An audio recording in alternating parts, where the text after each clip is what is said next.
Bloco Saúde e Bem-Estar.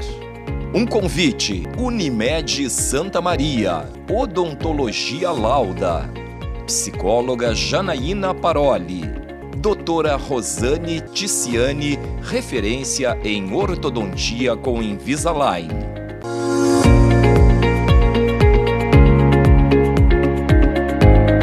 Ao longo de 5 anos, o jornal tem destinado este editorial às áreas mais relevantes da medicina, levando ao telespectador informação segura e criteriosa para decisões conscientes sobre a própria saúde. Entre seus propósitos está incentivar hábitos mais saudáveis e promover equilíbrio físico e emocional, sempre amparado pela análise de profissionais reconhecidos que compartilham conhecimento com responsabilidade e autoridade. O bloco difunde conteúdos atualizados sobre diagnóstico, tratamento e prevenção, valoriza a ciência e enfrenta a desinformação, esclarecendo mitos e fortalecendo a confiança em orientações médicas precisas. Acompanhe na retrospectiva do jornal.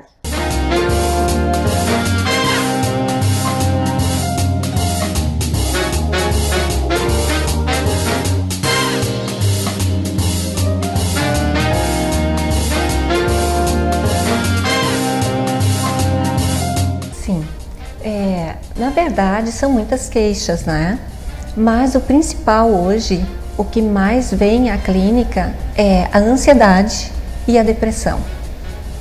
Então, como você sabe, a depressão e a ansiedade, desde da pandemia, tem aumentado muito, né?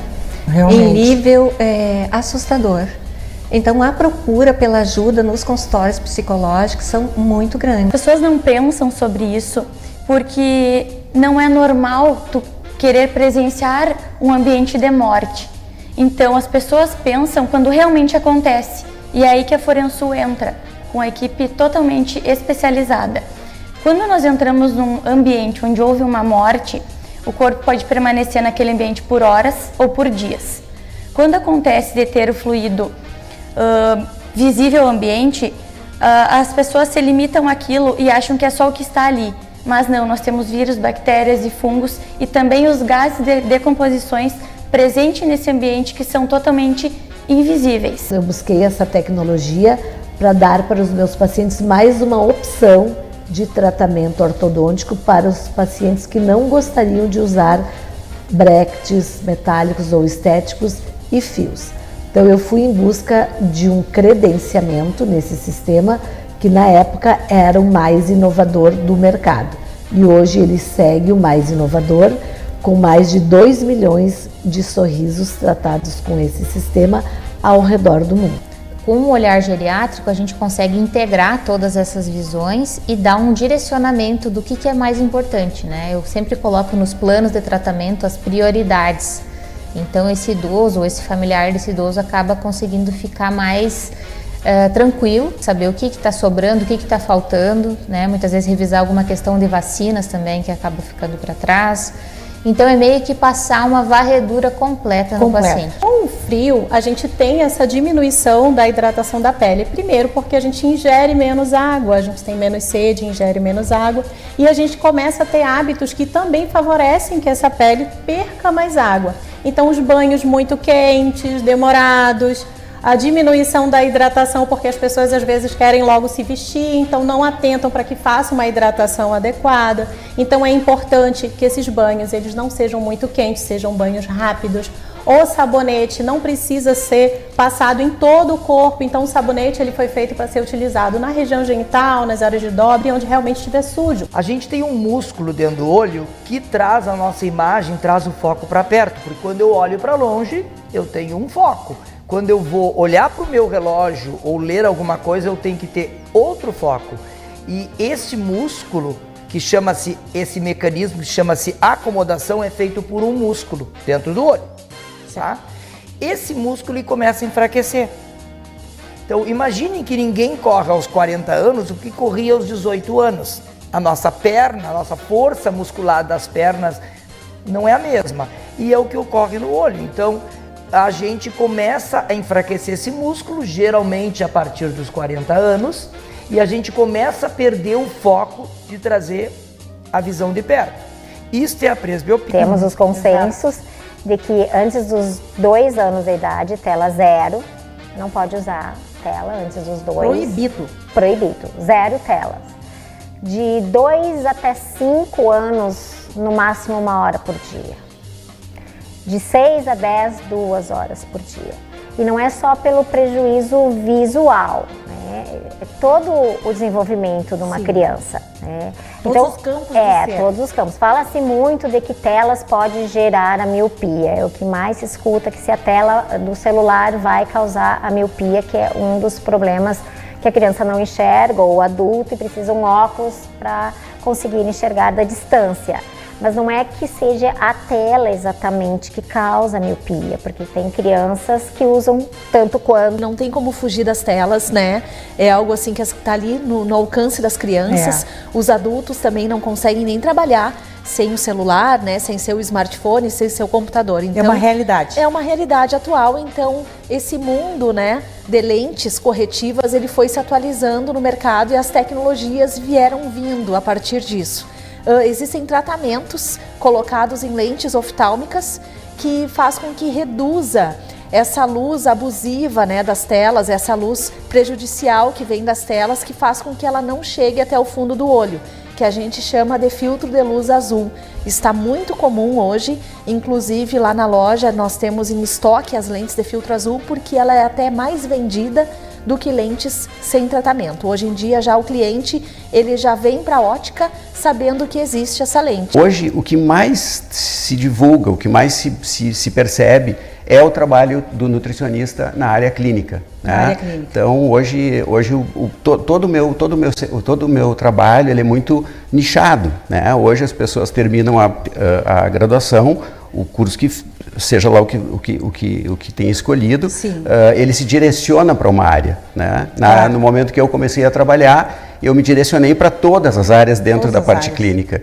Então eu atendia jovens, adultos, idosos, crianças, gestantes, com alguma patologia, com alguma doença crônica ou não. Então o consultório ele era abordado de experiência. O profissional ele busca sempre estar se atualizando e buscando procedimentos que tenham resultados, que a gente consiga obter resultados mais naturais.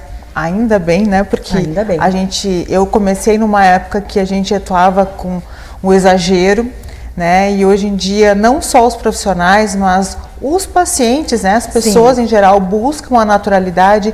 Então eu busquei, né? Aprender, buscar, né? Procedimentos e produtos inovadores que a gente possa então trabalhar e tratar a pele, o corpo, a face, de uma forma natural, mas que seja de dentro para fora. A psicoterapia do esquema, ela traz a possibilidade de conhecermos esquemas e padrões de funcionamento que a pessoa tem há muito tempo, geralmente se formam na infância, na adolescência, a partir, como respostas a não ter suprido necessidades emocionais básicas nesse período da vida.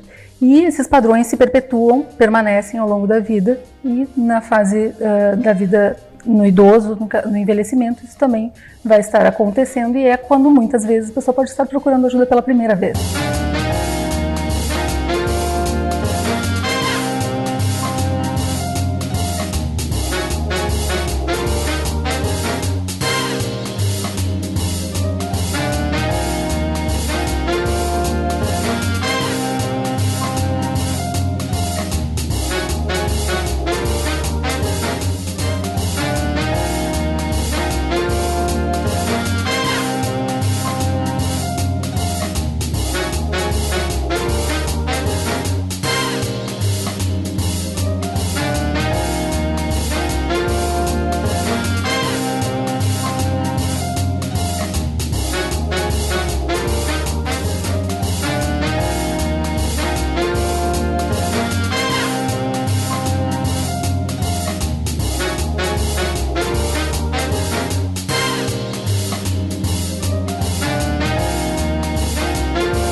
É nisso que chegamos com o colchão bioanatômico. Por isso o nome bioanatômico. Isso são mais de 25 anos de pesquisa e estudo que estão aí dentro desse colchão para poder atender, para que tenha uma noite de sono reparador, tranquilo e que vai beneficiar o nosso cliente. Volta dos anos 80, em Harvard, começaram os primeiros estudos lindíssimos envolvendo a psiconeuroimunologia, em especial em Harvard. E aí, neste momento, eles começaram a entender essa relação entre mente, sistema nervoso e imunidade. Foi aí que surgiram os primeiros conceitos sobre o intestino ser o segundo cérebro.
A gente tem visto hoje em redes sociais e programas o quanto o diagnóstico do transtorno do espectro autista aumentou em adultos, né?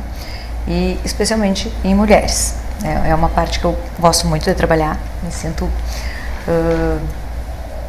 muito recompensada de fazer isso. Foi uma escolha. Foi uma escolha, exatamente. O transtorno do espectro autista, né, como o próprio nome diz, é um espectro. Então, são vários sinais, vários sintomas e não é igual em todo mundo, especialmente em mulheres. Então, a gente sabe que antigamente era um transtorno praticamente diagnosticado em meninos. Então, a proporção era de uma mulher para cada 4 meninos, né, arredondando. Hoje em dia, uma mulher para cada 3 meninos, isso já é um avanço. Parece tão pouquinho, mas não, isso é um avanço, né? E, em função de que as meninas, elas têm sintomas mais sutis. As meninas com o autismo, com o espectro, dentro do espectro, elas costumam ter uma motivação social um pouco maior do que os meninos. Agora, ultimamente, tem aparecido muitos adultos, né, com TEA, que é o transtorno do espectro autista, que antes a gente tinha uma ideia, né, que esse transtorno era de uma outra forma. Então, muitas vezes, o diagnóstico para o paciente é libertador, assim, né, porque o paciente vem toda uma vida num funcionamento que ele não gosta, que ele acha que não é adaptável, enfim. E no momento que a gente fecha um diagnóstico, ele entende que, bom, que essa é a condição dele e que ele não tem por que mudar para ser igual ao outro, né? Porque muitas vezes tem isso, eles começam a se cobrar, tá, mas por que eu sou dessa forma e meus amigos, né, conseguem interagir, conseguem namorar e eu não consigo? Então, muitas vezes o diagnóstico é bem libertador para o paciente. O neurologista, na verdade, ele cuida do cérebro e dos seus prolongamentos, ou seja, o neurologista cuida do cérebro, da medula, dos nervos, da junção neuromuscular, ou seja, sistema central e periférico. Então, assim, ó, o neurologista trata de uma miríade de doenças, tá? Que todo mundo conhece, algumas mais desconhecidas, doenças simples, doenças raras, mas para a pessoa é sempre extremamente importante ser tratado e reconhecido. Então, o neurologista às vezes trata dor de cabeça, que assim, dor de cabeça deve ser investigada quando são as primeiras vezes, e quando muda de padrão. A cirurgia de cabeça e pescoço é uma especialidade que envolve o diagnóstico e o tratamento de doenças e que envolve a área de cabeça e pescoço, excetuando o sistema nervoso central, que é no campo da neurocirurgia. Compõe o tratamento basicamente de tumores da via aérea digestiva superior, o câncer de boca, laringe, naso, oro, hipofaringe, esôfago cervical, o câncer de tireoide, o câncer de pele.